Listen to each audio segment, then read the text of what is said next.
Salam əziz şagirdlər, bugünkü mövzumuz amfibiya adam mətninin davamı ilə bağlıdır. Deməli, şərtimiz belədir. Siz məhkəmə sədrinin yerində olsaydınız, hansı qərarı verərdiniz? Aşağıdakı 3 variantdan birini seçin və seçiminizi əsaslandırın. A variantı, Salvadoru azad edərdim, çünki o, insanlığa fayda verməyə çalışır. B, onu cəzalandırardım, çünki insan üzərində təcrübə əxlaqa ziddir.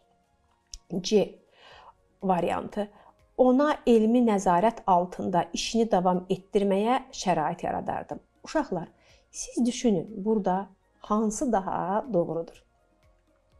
Mən isə bu sual üzərindən növbəti tapşırığa keçim. Deməli, mətnə əsasən cədvəli tamamlamalıyıq. Obraz, hadisələrdəki rol. Gəlin baxaq. Salvador, deməli, baş qəhrəmanlardan biri və cərrah. İnsan orqanizmini təkmilləşdirmək üçün təcrübələr aparır. İxtiyandırın yaradıcısıdır. Məhkəmədə öz fikirlərini müdafiə edir. Deməli, biz artıq bu fikri tamamladıq ki, mətnimizdə bunlar öz əksini tapmışdır. Bəs məhkəmə sədrini, gəlin diqqət edək, məhkəməni idarə edir, Salvadorun çıxışlarını və prokurorun suallarını nəzarətdə saxlayır. Yepiskop, Salvadorun keçmiş pasiyentidir, cərrahiyyə əməliyyatı olunub. Məhkəmə zalında iştirak edir, lakin cavab vermir. Prokuror, Salvadorun məhkəmədə ittihamçısıdır. Onun təcrübələrinin məqsədini və motivini sorğuluyur. İxtiyandır və tibbi ekspertlər və müxbirlər. Bax, bu hissələri isə uşaqlar cədvəldə siz tamamlamağa çalışın. Tapşırıq C.